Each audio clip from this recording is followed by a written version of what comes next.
Hi friends, నమస్తే. నేను మీ Shravanthi. Welcome to my channel.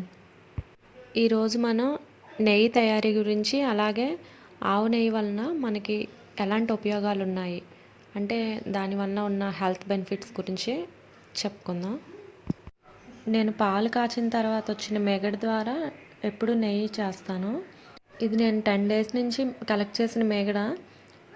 ఇది నేను తోడు పెట్టి ఉంచాను, అలాగే ఫ్రిడ్జ్లో ఉంచాను. అందువలన ఇది గట్టిగా ఉంది. ఫ్రిడ్జ్లో పెట్టి మనం చేసుకోవటం వల్ల మనకి వెన్న కొంచెం బాగా వస్తుంది. ఈ మిగడంతా ఇలా మిక్సీ చేసుకొని ఒక బౌల్లో కలెక్ట్ చేసుకోవాలి.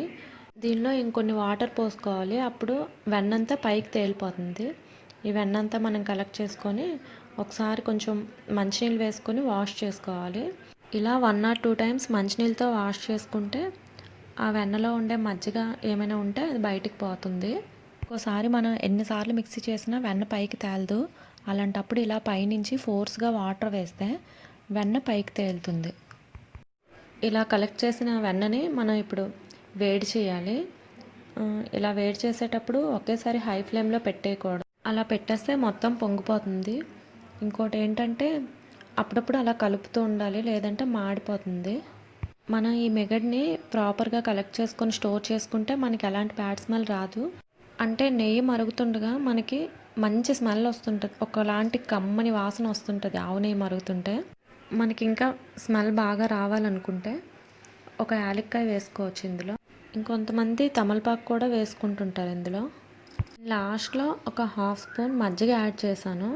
దీనివల్ల స్మెల్ బాగుంటుంది, అలాగే కొంచెం ఎక్కువ రోజులు పాడవకుండా ఉంటుంది నెయ్యి.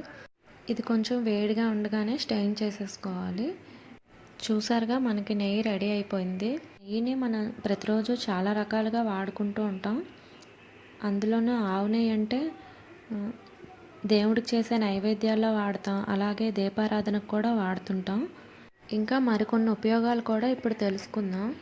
పిల్లలకి రోజు వాళ్ళు తినే ఆహారంలో 1 spoon చొప్పున ఈ ఆవు నెయ్యిని వాడటం వల్ల వాళ్ళకి జ్ఞాపక శక్తి బాగా పెరుగుతుంది. అలాగే వాము, పటిక పంచదార పొడి, ఆవు నెయ్యి అన్నీ సమాన భాగాల్లో తీసుకొని ఇవన్నీ ఒక లేహ్యంలా తయారు చేసుకొని రోజు వాడటం వలన ఇండైజెషన్ ప్రాబ్లం కూడా తగ్గుతుంది. అతి మధురం, అశ్వగంధ చూర్ణం, పటిక పంచదార పొడి, ఆవు నెయ్యి ఒక 1/2 spoon చొప్పున పాలల్లో కలుపుకొని తాగటం వలన సన్నగా ఉండేవాళ్ళు కొంచెం పుష్టిగా తయారవుతారు. అలాగే మూర్ఛవ్యాధి ఉండే వాళ్ళకి ముక్కు రంధ్రాల్లో 2 చుక్కల చొప్పున ఆవు నెయ్యి వేయటం వల్ల వారికి మూర్ఛ నుండి ఉపశమనం లభిస్తుంది.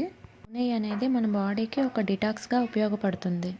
చూసారుగా ఫ్రెండ్స్, ఈ వీడియో మీకు నచ్చినట్లయితే లైక్ చేయండి, షేర్ చేయండి, సబ్స్క్రైబ్ చేయండి. పక్కనే ఉన్న బెల్ ఐకాన్ని క్లిక్ చేయండి.